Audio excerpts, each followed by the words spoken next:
BJP ही जीत रही है by hook and crook. तो लोग उससे डरते हैं, वो डिक्टेटर है। वन नेशन वन इलेक्शन होना चाहिए और अपोजिट पार्टियों का तो काम ही यही है। कांग्रेस का काम ही क्या है? 70 साल में क्या किया उन्होंने? कुछ भी नहीं किया। इतने टाइम से देश आज़ाद होने के बाद में सारी कमियां हैं। दिल्ली शहर का हाल क्या कर दिया है। गांव को रोजगार देना चाहिए, हर एक को रोजगार देना चाहिए था। गांव गांव में तो शहर भरते नहीं, शहर भर दिए, गांव खाली हुए। चुनाव पूरी जान लो, जिसका सत्ता होता है उसी के पक्ष में वोट पड़ते हैं ज्यादातर, उसी के जीतते ही हैं लोग। और जिसकी सत्ता नहीं है तो उसको कौन पूछ रहा है? अधिकारी मानते नहीं है, ये वैसे प्रत्याशियों को तो भगा देते हैं हटो एक तरफ, और जो सत्ता में बैठा है तो उस प्रत्याशी की बात ही मानेंगे और उसकी सुनेंगे भी। नमस्ते, स्वागत है आप सभी का मोजो मंच के एक नए एपिसोड में। आज का एपिसोड बहुत ज़्यादा खास है। क्यों खास है? क्योंकि आज के एपिसोड में जब मैं आपके लिए वीडियो रिकॉर्ड कर रहा हूँ तो यहाँ से कुछ दूरी पर देश की संसद में, लोकसभा में वन नेशन वन इलेक्शन का बिल जो है वो पेश किया जा रहा है। अर्जुन राम मेघवाल देश के कानून मंत्री उस बिल को पेश कर रहे हैं। बहस हो रही है और ये तय किया जाएगा कि क्या देश भर में विधानसभा, लोकसभा और लोकल पंचायत, इन तीनों स्तर के चुनाव अब एक साथ होंगे। क्या पूरे भारत के चुनाव एक ही समय पर एक साथ करा दिए जाएंगे और फिर अगले 5 सालों के लिए देश भर में कहीं भी कोई चुनाव नहीं होगा? इस बात को लेकर बहस हो रही है। वन नेशन वन इलेक्शन का ये प्रस्ताव है। पहली बार ऐसा होगा क्या देश के अंदर? तो ऐसा भी नहीं है। 1951 में जब देश आज़ाद हुआ था, पहली सरकार थी, तो 51 से लेकर 67 तक लगभग 15-16 साल वन नेशन वन इलेक्शन का ही प्रोविजन था। साइमल्टेनियस इलेक्शन देश भर में हुआ करते थे और उन इलेक्शन में चाहे फिर विधानसभा हो या फिर लोकसभा हो या पंचायत हो, हर स्तर के चुनाव एक ही समय पर करा दिए जाते थे। अब इसके फ़ायदे क्या होते हैं? पहला मोटा माटी फ़ायदा ये होता है सरकार के मुताबिक कि जी सरकार का खर्चा बचता है, कम पैसे खर्च होते हैं। एक ही बार चुनाव होगा तो बार बार चुनाव के लिए खर्चा नहीं करना पड़ता। दूसरी बात, मोड ऑफ कंडक्ट को बार बार नहीं लगाना पड़ता, तो विकास की प्रक्रिया ज़्यादा जो है नहीं रुकती है। और तीसरी बात ये कि एक ही समय पर लगभग एक ही नैरेटिव के साथ चुनाव जो है वो कंक्लूड होगा। यही मुद्दा जो है वो बहस का मुद्दा है। अब सरकारी लोग, अधिकारी लोग, पढ़े लिखे वकील लोग, संविधान की समझ रखने वाले लोग, इन सब की अपनी अपनी राय है। बहुत सारी पार्टीज़ ने वन नेशन वन इलेक्शन को अपोज भी किया है।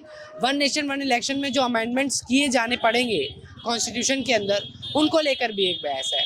लेकिन हमने ये सोचा कि ये one nation one election nation के जिन लोगों के लिए किया जा रहा है, जो मतदाता है, वोटर है, एक बार उससे बात करें और उससे समझें कि उनकी वन नेशन वन इलेक्शन को लेकर क्या समझ है, क्या उनकी राय है और क्या उन्हें लगता है कि वन नेशन वन इलेक्शन होना चाहिए या नहीं होना चाहिए, और उनकी जो जानकारी है वन नेशन वन इलेक्शन को लेकर वो कितनी दुरुस्त है, ये तय करेंगे आज के इस मोजो मंच के एपिसोड में। आज वन नेशन वन इलेक्शन की बहस चल रही है पार्लियामेंट में। अच्छा। मेघवाल साहब जो है बिल पेश कर रहे हैं, तो हम लोग ये राय ले रहे हैं लोगों से कि वन नेशन वन इलेक्शन पे क्या उनका मानना है, होना चाहिए या नहीं होना चाहिए। नहीं होना चाहिए। आपकी तो इस पे और बेहतर समझ होगी सर, अब आप बताइए क्या आपको क्यों लगता है नहीं होना चाहिए सर?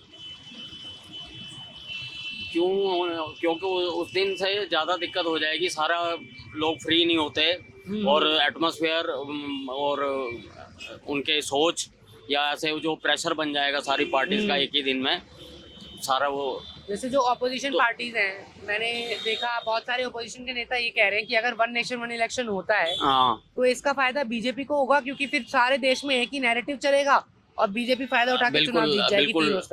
बिल्कुल यही बात है। और वैसे भी जो भी कह लो आप, बीजेपी ही जीत रही है बाई हुक एंड क्रुक। जो भी हो रहा है ये भी एक बहस है। हाँ, क्योंकि अब जहाँ पे अभी झारखंड में और महाराष्ट्र में इलेक्शन हुए हैं तो वहाँ पे, महाराष्ट्र बड़ा स्टेट है इसलिए उन्होंने वहाँ पे दिखा दिया कि वो जीत गए, और झारखंड में इसलिए नहीं जानबूझ के उन्होंने वो गड़बड़ की कि यहाँ पे लोगों को हम कह सके कि देखो अगर हमने जीतना होता तो हम झारखंड में भी जीत सकते थे। जी हाँ। तो कुछ लोग बोलते हैं कि ईवीएम का भी भरोसा नहीं है। हाँ, वो तो सारे हाई लेवल पे जितने भी फॉरेनर हैं, सारे बड़े बड़े टेक्नीशियन या वो सारे आईटी के स्पेशलिस्ट या सारा कुछ, वो कहते हैं कि ये मशीन बड़े आराम से हैक हो सकती है और होती है, और हैकर्स खुद बोल रहे हैं कि बीजेपी हमसे करवाती है। तो आपको भी लगता है ऐसा कि ये हो सकता है? हाँ बिल्कुल होता है, होता ही है। आप तो वन नेशन वन इलेक्शन के पक्ष में नहीं है आप? नहीं। और उसका फिर एक नुकसान और होगा, पर ये लोग कुछ बोलते हैं जो इसके फेवर में है, उनका पक्ष ये है कि भाई फिर बार बार चुनाव नहीं कराना पड़ेगा, एक ही टाइम पे चुनाव हो जाएगा, फिर 5 साल काम होगा, विकास तो होगा, ऐसे तो ये अगर कोई रहता है। आदमी एक वो फिर सारे साथ जो सैलरी पर्सन है उसको बोले कि तू 10-20 साल का तेरे हम गारंटी ले लेते हैं, तू जीतेगा, तेरी सैलरी दे देते हैं हम सारी इकट्ठी एक साथ, कोई नहीं देता। आप कभी भी एक हफ्ते की रोटी इकट्ठी नहीं खाते हो।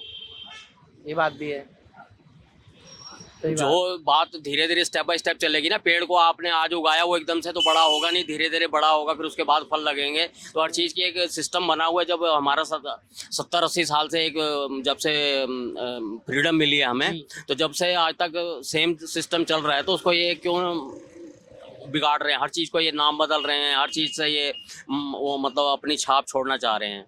हर चीज़ कोई ना कोई ऐसे काम करते जा रहे हैं। एक मुद्दा डॉलर जो है कितना महंगा हो गया, रुपया कितना गिर चुका है। जी, पर इसमें टीवी में बहस नहीं होती है सर, इतना वो लोग तो नहीं दिखा रहे। टीवी और वो सारा कोई दिक्कत ये है ना कि लोग उससे डरते हैं, वो डिक्टेटर है। कोई कुछ बोल नहीं पाता, कोई कुछ कह नहीं सकता, कोई कुछ कर नहीं सकता। एक बहस और चल रही है सर इन दिनों, आप क्योंकि बहुत सीनियर हैं इसलिए मैं आपसे सवाल कर रहा हूँ। अभी जैसे संभल में हुआ, मस्जिद को वहाँ पे सर्वे का ऑर्डर दिया गया तो वहाँ पे वायलेंस हो गया, तो ये वाला भी थोड़ा आजकल एलिमेंट जो है समाज में बढ़ गया है कि ये आज से जब बीजेपी फुल मेजोरिटी में नहीं थी, तो आज उससे पहले ये जब ये तो डिक्टेटरशिप ही है ना, इनकी फुल बदमाशी है कि जहाँ पे भी अब वो मस्जिद दिखाई दे रही है इनको वहाँ पे उनके मंदिर निकल आ रहे हैं। ऐसा पहले क्यों नहीं हुआ आज तक? सही बात, तो थोड़ा माहौल चेंज हुआ है। हाँ, तो वो जो चाह रहे हैं वो अपने पक्ष में कर रहे हैं, कोई कर नहीं पा रहा। सारे लोग वीक है इनके सामने, बिल्कुल भी उनकी फुल मेजोरिटी है, फुल डिक्टेटरशिप चल रही है, फुल पुलिस बिकी हुई है, सब कुछ मतलब उनके फेवर में ही हो रहा है। इसलिए सर क्या नाम है आपका? नरेश हाँ जी, नरेश नरेश जी हर्षित नाम है मेरा। हम लोग आज लोगों से बात कर रहे हैं वन नेशन वन इलेक्शन को लेकर। आज क्योंकि लोकसभा में बिल भी पेश कर रहे हैं कानून मंत्री जो है, जी जी सरकार तो चाहती है कि वन नेशन वन इलेक्शन हो, आपकी इस पर क्या राय है सर? सर देखिए, अगर सरकार जैसे चाहती है तो हमें तो वैसे ही करना पड़ेगा, लेकिन वन नेशन वन क्या इलेक्शन में प्रॉब्लम्स भी तो आएंगी ना। फिर हर जगह मौसम एक जैसा तो रहता नहीं है, हाँ ये बात है ना। तो है। हर जगह हर अगर आप पूरे देश में एक जैसा कराना चाहेंगे तो कहीं बरसात हो रही है, कहीं बर्फ़ पड़ रही है, कहीं गर्मी है, तो कैसे हो पाएगा? तो ये तो देखते हैं अब जैसे होएगा। हमें तो सरकार जैसे चलेगी वैसे चलाना है हमने तो, लेकिन शायद पॉसिबल ना हो पाए ये। थोड़ा मुश्किल है हाँ, थोड़ा मुश्किल है, क्योंकि ये देश एक जैसा नहीं है ना, हमारा भारत एक जैसा नहीं है ना, क्योंकि हर जगह की माहौल अलग है, मुद्दे भी अलग हैं, मुद्दे भी अलग राजनीति है, अलग है। और सब जगह की राजनीति भी अलग है। और फिर हमारे देश में या तो फिर पूरी एक ही पार्टी होनी चाहिए शायद पूरे देश में, तभी यही कह रहा है विपक्ष। तो ही विपक्ष हो के गया। लोग कह रहे हैं या कि तो एक ही बीजेपी पार्टी चाहती है, है एक ही व्यक्ति रहो, या एक तो ही एक पार्टी ही, है। क्योंकि अब वन नेशन वन मतलब एक देश एक राजा, यही हुआ ना। फिर इसका मतलब तो यही है। बाकी जैसे सरकार चाहेगी, देखो हम तो वैसे ही हमें तो वैसे ही करना पड़ेगा। तो फिर सर कौन रोक हाँ, सकता है हम सरकार तो रोक को? नहीं तो सकते। पर आप इसके पक्ष में नहीं हैं। नहीं, पक्ष विपक्ष तो ये है कि शायद मुझे लगता है शायद पॉसिबल नहीं हो पाएगा ये। हाँ, बाकी पक्ष विपक्ष तो नहीं कह सकते। जो भी सरकार आएगी जो वो आगे और देखेगी, मैं तो यही कह सकता हूँ। बाकी तो आप इस सरकार से खुश हैं, मोदी सरकार से? नहीं खुश। देखिए ऐसा होता है, अगर गली में एक नाली बनती है ना, तो किसी के लिए वो फायदेमंद होती है, किसी के लिए वो अच्छी नहीं होती है, ठीक बात है ना। जरूरी नहीं है कि सरकार, कुछ सरकार के अच्छे काम भी है और कुछ ऐसे भी वो सभी सरकार के साथ होता ठीक बात है ना। ऐसा नहीं कह सकते कि ये मैं पक्ष विपक्ष में किसी का पक्षधर नहीं हूँ, पर कुछ काम उनके ठीक भी है, कुछ वो भी है। हाँ। क्या काम करते हैं सर आप? मैं तो इधर दूरदर्शन में हूँ, वैसे तो सरकारी नौकरी अरे हूँ। आप तो सरकारी आदमी हैं। तो ऐसा कुछ भी नहीं है हमारे लिए। तो दोनों जो भी सरकार आएगी हमारे लिए, तो भाई हमने तो नौकरी करनी है सरकार की, सही बात। जो सरकार देगी जैसा हम करेंगे भाई। सर आपसे बात की जा सकती है 2 मिनट क्या? मेरा नाम हर्षित है, हम लोग मोजो स्टोरी न्यूज़ चैनल से हैं। मोजो स्टोरी न्यूज़ चैनल है हमारा। आज हम लोग लोगों का ओपिनियन ले रहे हैं वन नेशन वन इलेक्शन के ऊपर।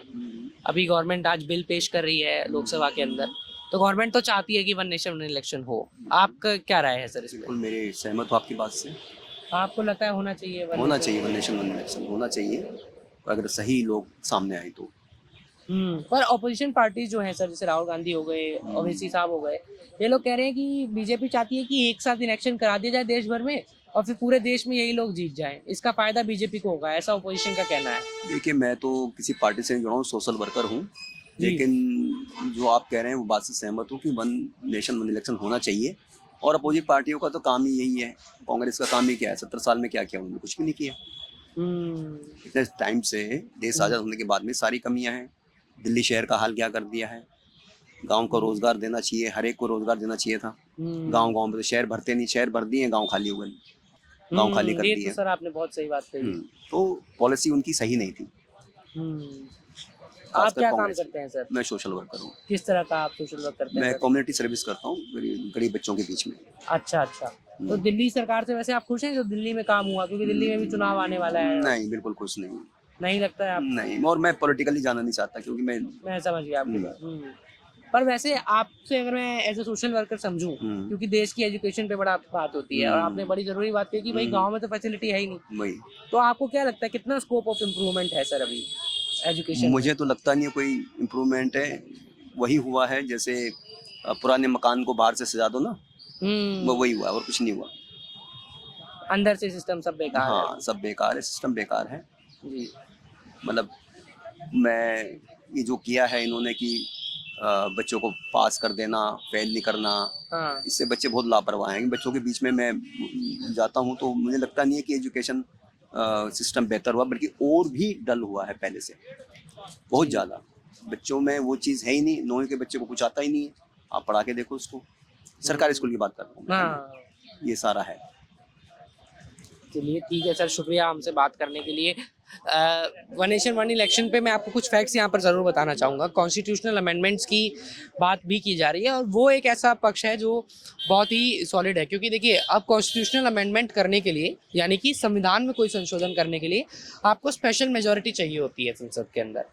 सबसे पहला और सबसे बड़ा जिसे आप कहेंगे ना लीगल और फैक्चुअल चैलेंज गवर्नमेंट के लिए यही होने वाला है कि क्या आप कॉन्स्टिट्यूशन में अमेंडमेंट्स कर पाओगे, या तो फिर एक ऑर्डिनेंस लाया जाए राष्ट्रपति के आदेश पे और वो एक अलग प्रोसीजर होता है, वरना आर्टिकल 83 की बात की जाए, आर्टिकल 172 की बात की जाए, 174 की बात की जाए, ये सारे वो आर्टिकल्स हैं जो टेन्योर की बात करते हैं लोकसभा के और विधानसभाओं के। और फिर डिसोल्यूशन की भी बात की गई है कि कैसे आप डिसॉल्व करेंगे, क्योंकि तथ्य ये है कि चाहे साल 2029 में वन नेशन वन इलेक्शन हो या 2034 में हो, ऐसी परिस्थितियां बनेंगी कि बहुत सारे राज्यों की विधानसभाएं आपको 5 साल के समय पूरा होने से पहले डिसॉल्व करनी पड़ेंगी ताकि पूरे देश में एक साथ इलेक्शन कराया जा सके। तो उस परिस्थिति में आप क्या करेंगे? क्या फिर संविधान संशोधन होके उस रिजोल्यूशन को अलाउ किया जाएगा? क्या वो संविधान में संशोधन हो पाएंगे? या फिर जो नंबर्स की बात मैंने कही कि क्या इतने आंकड़े भारतीय जनता पार्टी के पास और एनडीए गवर्नमेंट के पास हैं इस वक्त की ये अमेंडमेंट हो सके? ये सारी जो हैं ये एक तरीके से आप मान के चलिए कि चैलेंजेस हैं अभी गवर्नमेंट के सामने। एक दो लोगों से और बात करते हैं, उनकी राय लेते हैं वन नेशन वन इलेक्शन को लेकर। क्या नाम है आपका भैया? मेरा नाम किशोरी लाल है। किशोरी लाल जी, क्या करते हैं आप किशोरी जी? ऑटो चलाते हैं। ऑटो चलाते हो आप? किशोरी जी आज हम बात कर रहे हैं वन नेशन वन इलेक्शन पे। सुना आपने इसके बारे में? हम आज दिखा तो रहे हैं, उसमें वोटिंग हो रही है उनकी। हाँ, आज पार्लियामेंट में जो है वोटिंग चल रही मंत्री है जी, हाँ उस पे। तो इसमें क्या होगा कि देश भर के चुनाव सारे सब एक साथ ही होंगे। क्या लगता है आपको, होना चाहिए ऐसा कि नहीं होना चाहिए? अब भाई अब आज मालूम पड़ जाएगा, हमें तो पता नहीं इसके बारे में। क्या आपकी राय क्या है? सरकार तो चाह ही रही है कि हो ऐसा। सरकार तो चाह रही है। आपकी क्या राय है इस मामले में? सही है, हो जाए तो सब एक बार में हो जाएगा। अब पता नहीं इन लोगों का क्या है क्या नहीं, इसके बारे में जानकारी। अभी तो जैसे ऐसे होता है कि प्रधानमंत्री का चुनाव एक बार होता है, फिर राज्य के चुनाव एक बार होते हैं। आप कहाँ से आते हैं? यूपी से। यूपी से। तो अब यूपी के चुनाव होंगे 2027 में। तो अब ऐसा होगा वन नेशन वन इलेक्शन में कि यूपी का भी मुख्यमंत्री एक ही बार चुन लिया जाएगा, देश का प्रधानमंत्री भी एक बार चुन लिया जाएगा। गलत है ये? गलत है, फिर तो तानाशाही होगी, एक बार ही रहेगा तो। हाँ, आपको गलत लग रहा है? सरकार तो कह रही है कि चेंज होगा जब चेंजिंग आएगी, क्योंकि एक रहेगा तो अपने मनमानी करेगा, वो कुछ करने नहीं देगा किसी को। वो कहेगा अब तो मैं ही बैठा हूँ, सत्ता में मैं ही मेरी चलेगी। फिर सीधा 5 साल बाद मौका मिलेगा। हाँ जी, ऐसा नहीं होना चाहिए। वो जो सत्ता में बैठा हुआ है इस समय बीजेपी सरकार है हाँ। उत्तर प्रदेश में, तो अभी चुनाव जब हुआ था तो डीएम एसपी पुलिस प्रशासन किसका है? सरकार का है। तो सरकार का है, तो अगर मान लो जब वोटिंग होगी, वो वोट ही नहीं डालने दे रहे थे। अभी भी चुनाव में पिछले में देख रहे थे कि पुलिस प्रशासन भी बीजेपी की मदद करता है। कई बार ऐसी शासन की, हाँ शासन की तरफ भी चलते हैं ये अधिकारी भी। और जब कोई मैटर ऐसा होगा ही नहीं, जब शासन ही नहीं होगा किसी का, तो निष्पक्ष राष्ट्रपति के अंडर में हो अगर मामला चुनाव, तो कोई पक्षपात इतनी नहीं होगी जो इस समय पक्षपात होती है। अब फिर तो एक ही आदमी का रह जाएगा ना। हाँ, यही विपक्ष के जो कि नेता हैं वो लोग बीजेपी ये कह रहे वाले हैं कि जो फिर तो हैं, बीजेपी हर जगह नहीं आ नहीं जाएगी। बीजेपी आई जाएगी पूरे देश में। फिर तो जो डीएम एसपी अधिकारी जो छोटे से बड़े सब किसके रहेंगे? वो उसी पार्टी वाले के रहेंगे, जिसकी सरकार है उसकी रहेंगे। तो चुनाव में इससे कोई फायदा नहीं होगा। सरकार कह रही है कि जी खर्चा कम होगा अगर एक बार करा देंगे तो। कोई खर्चा कम नहीं होगा और बल्कि खर्चा डबल होता रहेगा ये, क्योंकि जब तानाशाही चलती रहेगी तो सरकार बदलेगी नहीं, वो अपनी मनमानी करेगी, जो मर्जी करे, कुछ भी करते रहे, पता ही नहीं लगेगा। आपको ऐसे से लगता है कि चुनाव थोड़े अभी निष्पक्ष नहीं होते हैं, चुनाव में थोड़ा सा जो भाई धांधली साहब बता है रहे हैं, चुनाव में, धांधली है पूरी। धांधली होती है चुनाव में। होती है। चुनाव पूरी धांधली। जिसका सत्ता होता है उसके पक्ष में वोट पड़ते हैं ज्यादातर, उसी के जीतते ही हैं लोग।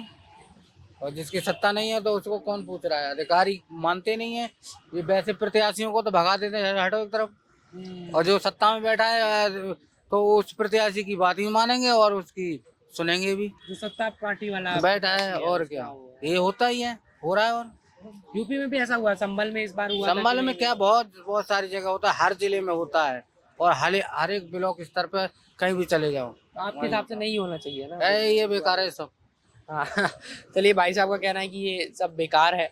अब उन्होंने भी एक बात अपनी समझ से जो है ठीक कही है कि क्योंकि कई बार, हालांकि 2024 का जो लोकसभा चुनाव हुआ उसी में इस तरह के कुछ इंस्टेंसेस देखने को मिले।